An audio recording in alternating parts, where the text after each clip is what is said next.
সম্মানিত দর্শক শ্রোতা, আসসালামু আলাইকুম। আশা করি যে যেখানে আছেন ভালো আছেন, সুস্থ আছেন। আপনাদের সকলকে আমার পক্ষ থেকে জানাচ্ছি আন্তরিক ধন্যবাদ এবং একটু রাতে আপনাদেরকে কষ্ট দেওয়ার জন্য আমি দুঃখিত। দেখুন, ইসলামী ব্যাংক, আজকে যে ইসলামী ব্যাংক দেখা যাচ্ছে, ইসলামী ব্যাংক কিন্তু এরকম ছিল না।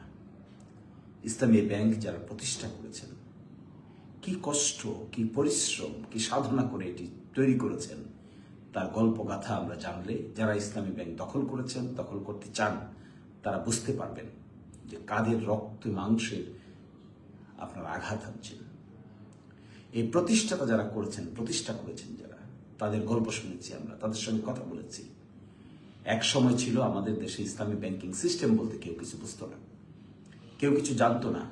তারা বাড়ি বাড়ি যেতেন, বাড়ি বাড়িতে গিয়ে তারা মানুষকে বোঝাতেন এবং ফর্ম ফিল আপ করতেন। অ্যাকাউন্ট খুলতে চাইতো না কেউ, কারণ কারো ধারণা ছিল না এটা কেমন হবে, কি ধরনের হবে, কিভাবে হবে। কিন্তু সে অ্যাকাউন্টগুলো খুলে তারা আস্তে আস্তে মানুষকে বুঝিয়েছেন এবং একজন তো বর্ণনা দিয়ে বলেছেন যে খালি পায়ে হেঁটেছেন, মানুষের বাড়িতে গিয়েছেন, রিক্সা ভাড়া ছিল না।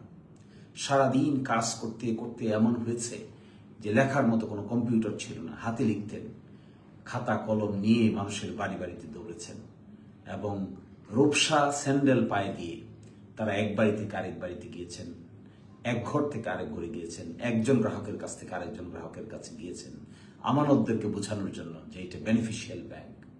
সেই প্রক্রিয়ার মধ্য দিয়ে একটি ব্যাংককে গঠন করেছেন তারা। এবং একজন আমাকে এটাও বলেছেন যে প্রাথমিকভাবে কাজ করতে করতে করতে করতে রাত হয়ে যেত, বাড়ি যেতাম, বাড়ি গেলে গৃহিণী জিজ্ঞাসা করতো বাজার কোথায়। তখন উত্তর দিয়ে তিনি বলছেন, ভুলে গেছি। আসলে ইসলামী ব্যাংকের কল্যাণ ছাড়া মাথায় কিছুই ছিল না। বাড়িতে বাজার করতে হবে, সংসার আছে, এগুলো কোনো কিছুর দিকে তাদের কোনো নজর ছিল না। একমাত্র কাজ ছিল, একমাত্র টার্গেট ছিল ইসলামী ব্যাংককে দাঁড় করাতে হবে। এটি একটি নতুন আইডিয়া, এই আইডিয়াকে বাংলাদেশে দাঁড় করাতে হবে এবং সেটার জন্য তারা হাড় ভাঙা পরিশ্রম করেছেন, কষ্ট করেছেন, সাধনা করেছেন, দিনের পর দিন, রাতের পর রাত, মাসের পর মাস, বছরের পর বছর বিনা বেতনে কাজ করেছেন, এক জায়গা থেকে আরেক জায়গায় দিয়েছেন এবং কিছু টাকা সংগ্রহের জন্য, শেয়ার হোল্ডার সংগ্রহের জন্য দেশের বাইরে গিয়েছেন এবং বিমান ভাড়া দেওয়ার মতো ভাড়া ছিল না, টাকা ছিল না এবং এক জায়গা থেকে আরেক জায়গায় যেতেন, রিক্সা ভাড়া দেওয়ার মতো টাকা ছিল না। হেঁটে হেঁটে, পায়ে হেঁটে, রূপসা স্যান্ডেল পরে পা এবং স্যান্ডেল লেগে যেত। তারপরে তারা এগুলোকে আস্তে আস্তে একটি সিস্টেমে দাঁড় করিয়েছেন। প্রফিটেবল ব্যাংক হয়েছে, বাংলাদেশের একমাত্র প্রফিটেবল ব্যাংক, সর্বাধিক প্রফিটেবল ব্যাংক হয়েছে। তারপরে সকলের নজর পড়েছে, তারা এটি দখল করতে চান, তারা নিতে চান।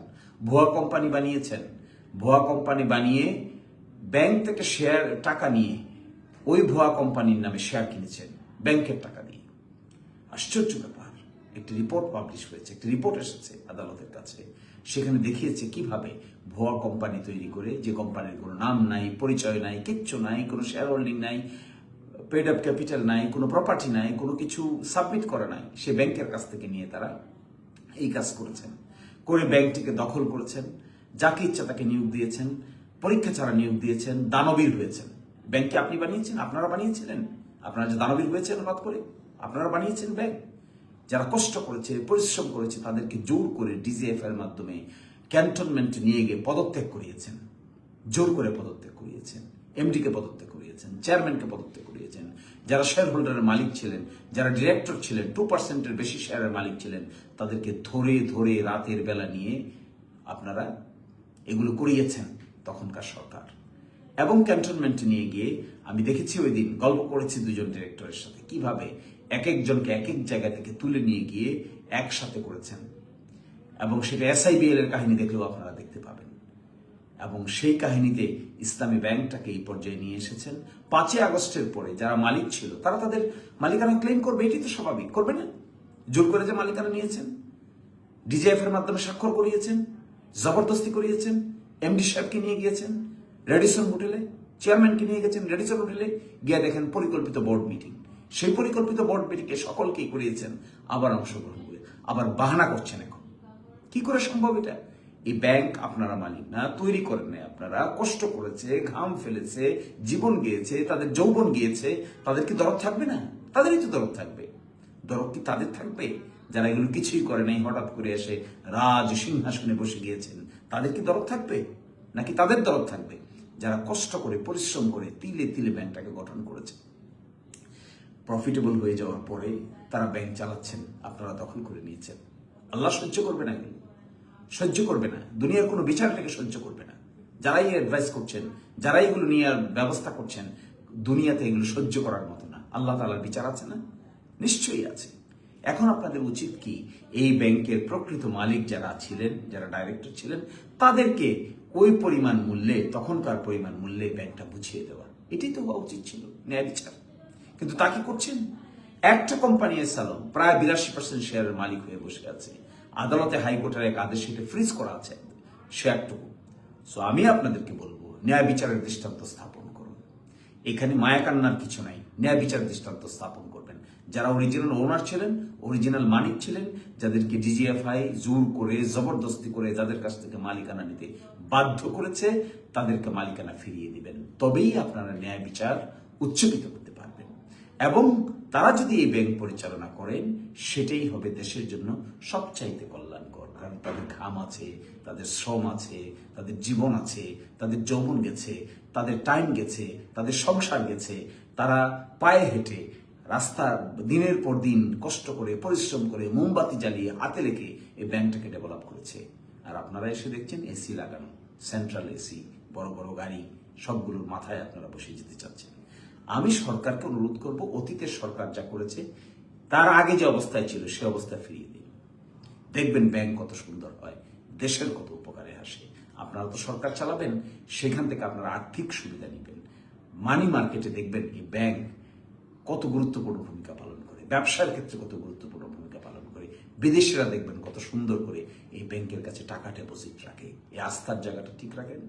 আশা করি আপনারা হঠকারী সিদ্ধান্ত নেবেন না।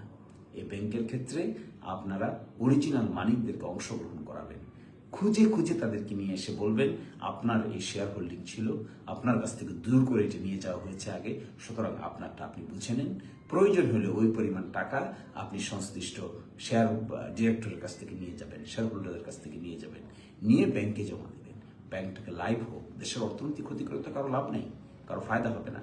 কিন্তু যেভাবে ডাকাতদের কবলে পড়ে এই ব্যাংকটাকে নিয়ে যাওয়া হয়েছিল, এটা আপনারা এলাও করিয়েন না। এটা আপনারা কখনো এলাও করিয়েন না। এটা যদি এলাও করেন, তাহলে দুনিয়ার বিচার, প্রকৃতির বিচার, আল্লাহর বিচার তো আছেই। সকলেই ভালো থাকুন, সুস্থ থাকুন। আল্লাহ হাফেজ।